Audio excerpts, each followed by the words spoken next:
Buen día República Oriental del Uruguay. República, qué concepto, qué tema, ¿no? ¿Cuántas veces lo decimos así nomás? República. El gobierno que se encarga de administrar la cosa pública, la organización de los bienes públicos, República Oriental del Uruguay. Buen día, buenas noches, buenas tardes para todos los que nos escuchan por internet, por supuesto, a través de esta formidable herramienta que es precisamente internet, la tecnología digital, el lenguaje digital que nos permite migrar por ahí, viajar por ahí con nuestras propuestas, con las propuestas de este programa, con nuestra tarea periodística. Migramos por ahí con nuestras reflexiones, con nuestros puntos de vista, con nuestros detenimientos en distintos aspectos de la vida nacional, pero también del panorama internacional, en este programa que llama con una pregunta. Llama a cada quien que nos escucha con una pregunta. Esa es la propuesta del programa. ¿En dónde estamos? De pronto, el que está geográficamente en España, el que está geográficamente en Argentina, el que está geográficamente, por supuesto, en la República Oriental del Uruguay, en Estados Unidos, en Chile, en Colombia, ahora, por ejemplo, en Venezuela, si es que podemos llegar, y en tantos lados, ¿no? En tantos lados. Pero ¿en dónde estamos? Es una pregunta más conceptual, es una pregunta que abarca muchas cosas, es una pregunta del estar en en distintos territorios, en distintas situaciones. ¿En dónde estamos? En un sentido político, ¿en dónde estamos? En un sentido cultural, ¿en dónde estamos existencialmente cada uno de nosotros? También podrías trasladar esa pregunta hacia otra, ¿y cómo estás en ese lugar en donde estás? ¿En dónde estamos? Hoy, ¿en dónde estamos en materia de república en nuestro país, de vida institucional? ¿Dónde estamos hoy en nuestra democracia? Se abren un montón de interrogantes al respecto de esta gran pregunta. Por supuesto que hoy vamos a analizar algunos de ellos, con la participación del doctor Felipe Schipani, quien es diputado por el Partido Colorado, diputado por el sector Ciudadanos. Yo quería hacerle un par de preguntas, quiero hacerle un par de preguntas respecto a un fiscal que se dice por ahí que lo quieren remover, el fiscal Iglesias. ¿Por qué? Porque le da, bueno, libertad a unos jóvenes que fueron imputados de un delito de violación, pero parece que no hay pruebas. Es la causa del cordón, fueron denunciados. La fiscalía anterior les da la prisión preventiva. Hay un montón de carga probatoria que decía lo contrario, que fue una orgía consensuada, pactada. No hay nada ilegal digamos, en una relación colectiva sexual o en una orgía.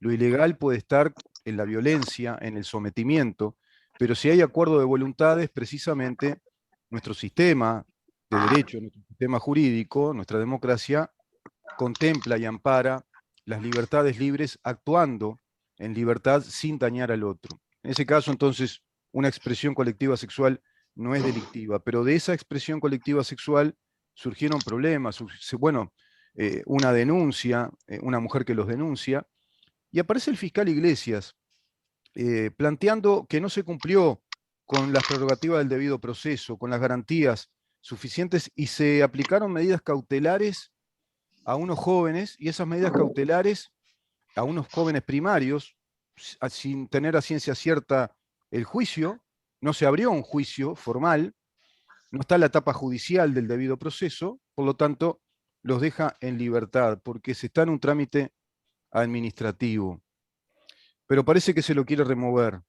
¿Cómo te va, Felipe? ¿Cómo estás? Gracias por estar con nosotros. Un placer, Rubén, estar una nueva semana conversando. ¿Sabés que hay un Twitter de la senadora Bianchi que precisamente manifiesta al respecto lo siguiente? Dice, Fiscalía inició sumario a Iglesias, separación del cargo y retención del 50% del sueldo. Si esto es cierto, dice la senadora, es muy grave. Ya no se disimula la falta de autonomía técnica de nuestros fiscales. Y hay respuestas, ¿no? Esto tiene una resonancia en Twitter. Por ejemplo, por acá un señor que firma Gustavo Ubal dice, es el mismo chanta que mandó investigar a Nacho Álvarez por publicar los audios que a la postre implicó que las víctimas, los hombres, hayan sido enviados a sus domicilios. El Chanta también sumarió a ese fiscal que no basó su juicio en la ideología. La calle aún está en el debe. Muchos involucran acá al presidente también y le reclaman cambiar al fiscal. Después te iba a preguntar, pero ¿qué mayoría se requiere, ¿no? ¿Cuál es el procedimiento para cambiar al fiscal general de corte? Bueno, por acá Betina Marfetán dice, no tiene los votos para cambiarlo, por ejemplo. Otra respuesta dice, Fiscalía Uruguaya, el que tienen que remover es a Gómez y a toda su comitiva. No sé qué esperan, se pasan los años y sigue dirigiendo el país el Frente Amplio. No entiendo por qué. Y el cambio que votamos, ¿en qué quedó? Y así sigue, ¿no? Mucho descontento en las redes sociales respecto a este tema y a otros, por supuesto.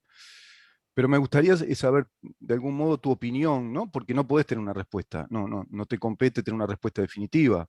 Simplemente te planteo una opinión en calidad de diputado, y en este caso de hombre de derecho, además, ¿no? De doctor en derecho, de abogado. Eh, Francamente, yo no conozco los detalles de la resolución que dispone el sumario. Habría que Sí. leer los fundamentos por los cuales se llega a esa conclusión. Eh, digamos que, bueno, está dentro de las potestades del fiscal general ordenar los sumarios y eventualmente, como en este caso se ha dispuesto, separar del cargo. Reitero, lo que sé es lo que ha trascendido en la prensa, Mm, supuesto archivo de 300 expedientes mm, y algunas declaraciones del fiscal Iglesias en relación al presunto caso de violación en el cordón. Pero no conozco los fundamentos, no conozco ujú, las razones por las cuales se llega a esa decisión. ujú. Seguramente trascienda eso, podamos acceder a la resolución y leerla tranquilamente Claro. para dar una opinión. A ver, el fiscal Lo de extraño, corte, lo extraño, Felipe, es que hay cantidad de archivos de casos y en este caso el fiscal de corte envía una investigación, le hacen un seguimiento, Fiscalía de Corte, bueno, prácticamente interviene esa fiscalía, se revisan esos 300 archivos.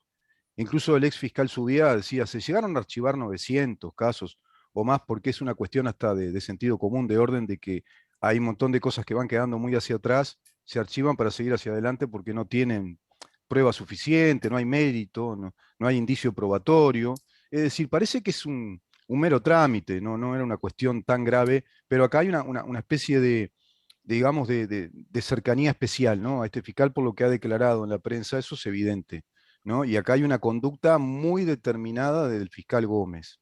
Y si esto pasa, que como bien decís tú, es un trascendido de prensa aún, si esto ocurre, bueno, va a haber que entrar en este tema y investigar qué es lo que está pasando, ¿no? yo creo que lo primero que debemos hacer es informarnos los fundamentos de la resolución que dispuso el sumario y la separación Mm, del cargo. mm, Y bueno, y a partir de ello opinar. O sea, eh, yo supongo que en esos archivos quizás se habían archivado causas que no meritaban ser archivadas, ¿no? Porque mm, si hubiera estado todo bien archivado, no hubiera meritado ninguna respuesta disciplinaria. Por eso me gustaría, ujú. previa a un pronunciamiento definitivo, acceder a la información, que francamente hoy no cuento Claro, con ella. perfecto. Quería saber eso. Evidentemente hay que tener más información para opinar al respecto. Eso es así. Hay que ver qué sucedió ahí, esos archivos cómo se hicieron, qué casos son los archivados.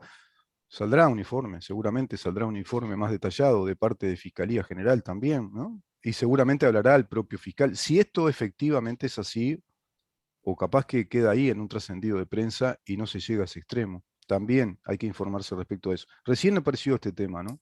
Recién salió y quería No, aprovechar la si, oportunidad para planteártelo. si se brindó la noticia es porque efectivamente es así, o sea, hubo un Mm. sumario, la investigación administrativa que se había No, dispuesta, como a lo que refiero es que no se sabe si lo removió. Hay una investigación administrativa. no, a ver, remoción no hay, lo que Mm. hay es un sumario con separación del cargo. La separación del Bien, cargo es preventiva bien, mientras se instruye el sumario. claro, Y la separación del cargo tiene por objeto, bueno, que la persona sumariada no obstaculice exacto. justamente la investigación que se está llevando adelante, pero no hay remoción, No, o sea, claro. Esa separación eh, del cargo es mediante se lleva a cabo la investigación. a Exacto. no ser que el sumario determine la destitución, no sé. Claro, claro. En todo caso, me parece importante conocer los fundamentos del sumario, ¿no? Eso es lo Sí, relevante. Ver a sí, ver qué conductas del fiscal Iglesias, bueno, violentaron algún tipo de normativa de los fiscales, ¿no? claro. Sí, sí, el fundamento del sumario, ¿no? Felipe, ¿qué novedades hay respecto a FENAPES? ¿Eso ya se cerró? ¿Pasó a justicia Bueno, lo que se investigó? en el Parlamento es una etapa concluida y ahora el tema lo va a tener que laudar la justicia, ¿no? Ujú, El Parlamento resolvió el miércoles pasado remitir todos los antecedentes a la Fiscalía General, a la JUTEP, que es la Junta de Transparencia y Ética Pública, porque claramente hay conductas violatorias del Código de Ética de la Función Pública, y ujú, también a la ANEP, por bueno, las responsabilidades disciplinarias que puedan caber. Eh, ANEP está instruyendo sumarios en relación a este asunto, y los insumos de la comisión pueden ser importantes, relevantes claro. para el trabajo de la ANEP. Eh, Felipe, eso lo nosotros, habíamos conversado contigo y bueno, es una etapa concluida de parte de ustedes. Hicieron una investigación muy profunda, llevó más de un año. Queda ahora esto en manos de la justicia, queda en manos de ANEP y en manos de la JUTEP, ¿no? Es decir, aclarar que la tarea investigativa a partir de esa comisión, ustedes ya la realizaron. Es decir, eso es tarea cumplida, ¿no? De parte de ustedes. exactamente, o sea, Ah, la tarea parlamentaria está concluida.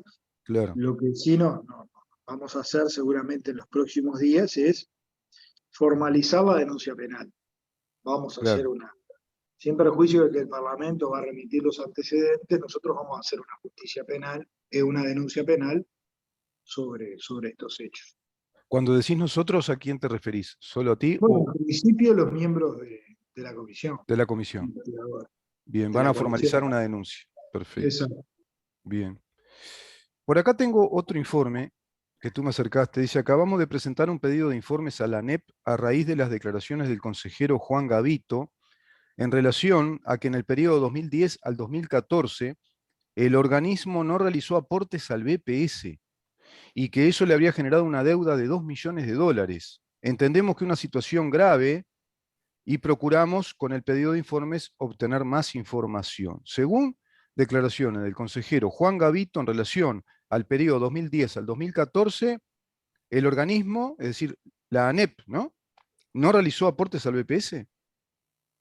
Bueno, esa es la información que ha trascendido, es un hecho sumamente grave, Hmm, y un organismo público no efectúe aportes al Banco de Previsión Social, es grave, hmm, y por eso planteamos este pedido de informe justamente para obtener más información.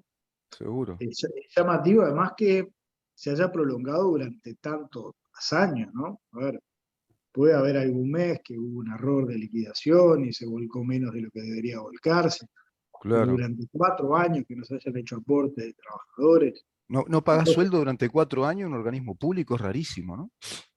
Y que, entonces hay dudas que surgen, y bueno, y por eso el pasado viernes presentamos este pedido de informes. mm, Queremos saber de dónde son esos funcionarios, si son del Codiceno, de algún desconcentrado, ujú, si se trata de los aportes patronales o de los aportes de los trabajadores, si son parciales o totales la falta de aportes, en qué situación están esos funcionarios en el Banco de Previsión Social, si mañana claro. resuelven jubilarse, esto de alguna manera los puede afectar. En fin, hay una serie de inquietudes que creo que son de recibo. Por ejemplo, Mm, si las autoridades anteriores tomaron alguna medida de investigación cuando esto surgió, si hay algún responsable claro. de no haber volcado sus aportes.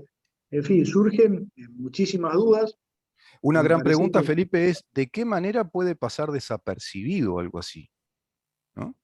Para las autoridades? ¿Cómo puede pasar desapercibido 4 años de la no realización de aportes al BPS, como bien decís tú?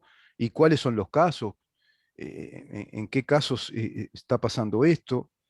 ¿Esto corre en perjuicio de trabajadores o son aportes patronales? Todo esto ustedes lo realizan de acuerdo a lo que dispone el artículo 118 de la Constitución de la República, ¿no? Que es precisamente el artículo que habilita a la investigación de diputados, por ejemplo. Exacto, solicitar informes a los Ujú. distintos organismos públicos.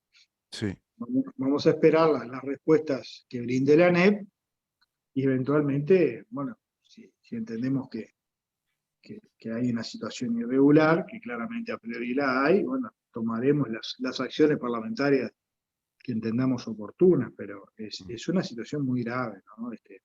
sí. Creo que hay que brindar respuestas porque no puede la administración pública no hacer aportes previsionales durante 4 años. Muy poco serio. Es poco serio, sí. Es otra perla, ¿no? En el collar este, es otra perla, parecería. Y Este, bueno, había cierta desidia así en la conducción de la ANEP en periodos anteriores, es claro, y esto lo demuestra. sí, sí, sin duda. Porque lo del convenio también no contó con ningún contralor, ¿no? Más eficiente, más riguroso. Muchos años también eso del convenio y pedir licencias que escapaban digamos que al reglamento de licencias sindicales. Bueno, totalmente, bueno, ahí quedó claro que no había adrede contralor, había Claro, connivencia, ¿no? claro, Las autoridades avalaban todo el proceder del sindicato, porque era el sindicato el que mandaba, hacía y deshacía, sí, sí, con la anuencia de las autoridades. Ese fue lamentablemente el clima en el que se gobernó la educación del país en los últimos años. sí. Afortunadamente eso ya cambió. Bueno, eso explica la virulencia también de ciertos sindicatos que están en una embestida terrible, ¿no? Pero Se lo bueno, vio el otro día, ¿no? En el paro que realizaron de la educación, se vio un clima virulento, ¿no? Violento contra el gobierno y con fuertes consignas muy ideológicas, sumamente ideológicas. totalmente, y bueno, y además, obviamente, estar en contra, como ha sido histórico, de la transformación educativa, ¿no? Claro. Este, lo que yo creo que, a ver, es un buen síntoma, porque quiere decir de que va bien encaminado, ¿no? Si hay en este país una transformación de la educación que tiene a la FENAPES en la primera línea de oposición, es un buen síntoma. Quiere decir de que Que estás en lo es el correcto, rumbo, decís. es el Mm, rumbo adecuado. Está mm, clarísimo, digo, porque mm. si ha habido un sindicato que en los últimos 25, 30 años del país se ha opuesto a cualquier intento, a cualquier atisbo de cambio en educación, ha sido el FENAPES, o sea, son los defensores del statu quo, ¿no? Los defensores Claro. de que nada cambie, de que todo siga como está. Y el problema es que si nada cambia y todo sigue como está, bueno, vamos rumbo al precipicio. Vamos a seguir profundizando los malos resultados en la educación, nuestro sistema educativo no va a brindarle respuesta a los jóvenes que necesitan a la educación como medio para desarrollarse y para prosperar en la vida. Entonces, es un gran tema. Es Ujú. el gran tema, ¿no? Ya ha quedado claro además de que la rendición de cuentas va a financiar la transformación educativa y las autoridades de la educación, bueno, están en un proceso de consulta amplia, están recorriendo todo el país con los cara a cara, ¿no? Que son esas instancias que se tienen con la ciudadanía y con las comunidades educativas para hablar de estos temas. El viernes hubo uno acá en el Club Español en Montevideo, en 18 de Ejido. Esta semana que están en Paysandú, bueno, y así todas las semanas están manteniendo estos encuentros con la ciudadanía que respalda este proceso del cambio, porque Mm. son los sectores más radicalizados del sindicalismo que obviamente reaccionan y se oponen a esto porque, bueno, supone de alguna manera generar esas transformaciones que no quieren, porque lo único que buscan es conservar el statu quo. Así Recordemos que que es uno de los principales sindicatos que, bueno, activó la recolección de firmas para ir al referéndum contra los 135 artículos. Recordemos que es el sindicato que tenía un statu quo privilegiado durante esos 25 años que tú decís, sobre todo en los últimos 15, asumió un statu quo privilegiado en la enseñanza, tenía la capacidad del cogobierno. Seguramente todas estas irregularidades, estos mamarrachos administrativos tienen que ver también con eso, esas desidias, esa presión sindical por dentro del sistema educativo uruguayo. Todo eso cayó y vemos un sindicato realmente ya violento, ¿no? Furibundo, y como tú decís, que va indicando que hay un cambio ostensible en ese tema. Ahora, viene la rendición de cuentas. El presidente planteó fundamental cambiar rápidamente el tema de la educación, ¿no? Presupuesto para la educación. Priorizó 3 puntos, si no me equivoco. Sí, a ver, la rendición de cuentas va a tener primera prioridad la educación, por lo que veníamos diciendo. La Hay que seguridad, darle, dijo también, ¿no? hay que darle financiamiento a la transformación educativa. Segundo punto, la seguridad, que me parece muy bien. O sea, hay que tratar de que el Ministerio del Interior y la policía tengan un mayor despliegue, y para eso se necesitan más efectivos. Por eso está Ujú, previsto que haya más vacantes para ocupar en el Ministerio del Interior. ujú, Y bueno, y ahí van a estar orientadas las prioridades del gobierno en el marco de esta rendición de cuentas. ujú. Seguridad y educación. Sí, sí. Y vendrán algunos temas más, ¿no? Por ejemplo, se está tratando el tema del IAS, ver si se puede mejorar ese asunto en las jubilaciones, ¿no? Que por lo menos no agarre jubilaciones bajas, ese impuesto. Hay varios temas. Está el tema también de la senadora Sanguinetti sobre la desinstitucionalización de los jóvenes en el INAU, que sean aún más rápidos los procesos de adopción, los procesos adoptivos, por un lado. Sí, son temas que están arriba de la mesa. Nosotros tenemos un gran debe en el tema de adopciones. La LUC ha mejorado mucho, hay que Mm, reconocer. El año pasado tuvimos récord de adopciones, pues los plazos se han abreviado, mm, pero hay que seguir avanzando, ¿no? Y Carmen mm, Sanguinetti, bueno, ha trabajado mucho estos temas y tiene algunas propuestas allí para hacer. Va a ser una rendición de cuentas muy debatida, por supuesto. mm, Va a ser una buena oportunidad para que el gobierno haga también una puesta a punto de cómo va la marcha del país, para intentar frenar el relato, ¿no? Porque claramente el Frente Amplio está en campaña electoral, Fernando Pereira está en campaña electoral, Ahora, el Frente Amplio está en campaña electoral y está recorriendo el interior también fuertemente. Hay una campaña muy, muy declarada, muy enfocada en cooptar votos del interior y parecería ser que se va a dar una alianza entre un solo Uruguay y el Frente Amplio. ¿Eso cómo lo ven ustedes? No, a ver, yo no veo una alianza entre solo Uruguay y el Frente Amplio, creo que tuvieron una reunión e Por lo que incluso ahí. escuché, por las declaraciones, ya están insinuando, es como la etapa preparatoria, de algún modo, para afinar el camino para que termine dándose la alianza. Yo lo veo por ahí. Vas a ver qué se va a dar. Este, No lo veo porque creo que hay visiones bien distintas, ¿no? El Frente Amplio hasta hace muy poquito entendía que los de un solo Uruguay eran los de las 4x4 oligarcas sí, que por ven eso no se entiende que al hablen y salió Fraki, creo que hablando que hay puntos en común, que hay algunas cosas que sí, pero que no olvidamos, que nos ningunearon, qué sé yo, viste, ya no cierra la cosa, ¿no? Sí, porque realmente el Frente Amplio destrató a un solo Uruguay, ¿no? El Frente Directamente. Amplio Lo destrata al que genera riqueza, ¿no? Al claro, empresario medio, grande, pequeño, es un pequeño claro. burgués, ¿no? Entonces, Pero no veo un solo Uruguay hablando con el gobierno, o para, viste que no hay una cercanía con la coalición, es decir, para ese lado no van, se ve, es evidente.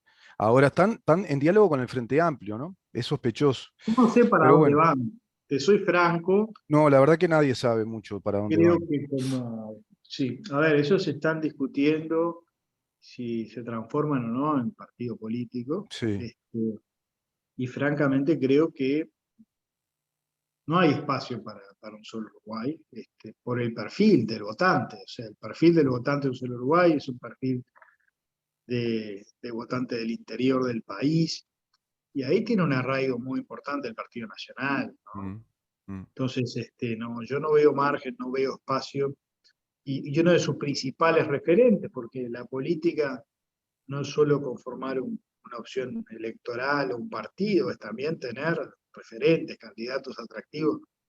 Quien era el referente más visible de solo Uruguay, lamentablemente falleció. falleció hace muy Mm, poco, Marcelo mm, Nogués. ese. O sea que yo creo que hay allí una gran confusión de transformar lo que fue una buena herramienta para Mm. determinados reclamos en una opción político-electoral que si se confirma, creo que no va a tener suceso ninguno. Francamente, no le veo posibilidad de éxito electoral. Pero bueno, Coincido contigo en cuanto a que un solo Uruguay que va rumbo a transformarse en una herramienta ya política, no reconoce aquel un solo Uruguay, ¿no? Son momentos históricos distintos, como pasa en todos los aspectos de la vida y en todas las organizaciones políticas y sociales, ¿no? Van atravesando distintas etapas históricas y a veces nosotros los seres humanos nos quedamos con el error de uniformizarlo, ¿no? Eso, nos parece que siempre es lo mismo. Como ya no es lo mismo este Frente Amplio respecto a aquel Frente Amplio cuando estaba General Sereni. No quiere decir que aquel Frente Amplio fuera buenísimo, tampoco. Era otro perfil, tenía otra conducta política.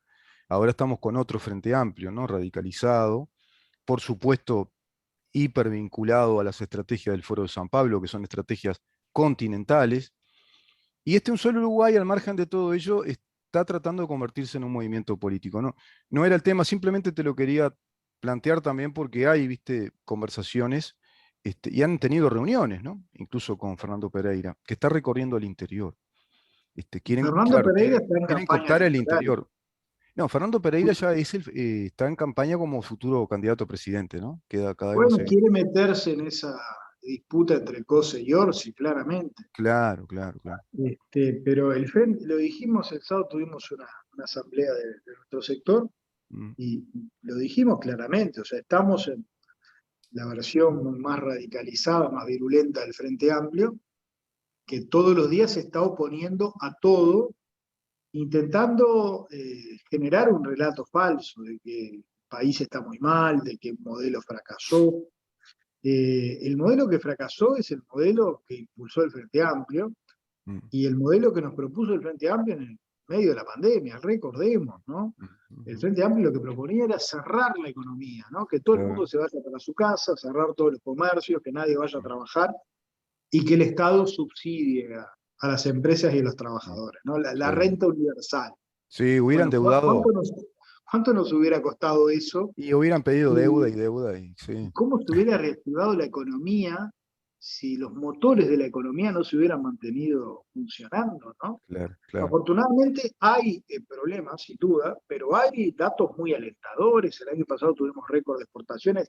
Ha bajado la desocupación a niveles anteriores a la pandemia. Estamos en 7,7 de desocupación. Subió el Producto Bruto también, ¿no? Ese es otro Subió el dato Producto Bruto, hay crecimiento económico, mm, viene bajando la pobreza, ¿no? Hubo una mm, fuerte asistencia del Estado, se han duplicado las transferencias del MIDE y viene bajando lentamente la pobreza. De modo que estamos en un país que está creciendo económicamente, que está afrontando reformas importantes, eh, que se ha reactivado económicamente, ha sido año récord de inversión extranjera, el ujú, año 2021. Entonces, naturalmente que hay desafíos, sin duda, bueno, el salario real, ha habido una pequeñísima pérdida del salario real para mm, los trabajadores y mm, hay que procurar que eso de alguna manera se revierta. Ya ujú, ha habido algunas medidas como la convocatoria a los consejos de salarios anticipadas para esa recuperación. mm, Y bueno, y seguramente en el curso de estos años se recuperará todo el salario real, pero en su momento mm, hubo que optar, ¿no? mm, O generábamos empleo, que era el gran problema que nos dejó la pandemia, mm, con tasas de desocupación que ya eran altas, mm, o bueno, subíamos el salario. Las dos cosas no se podían hacer.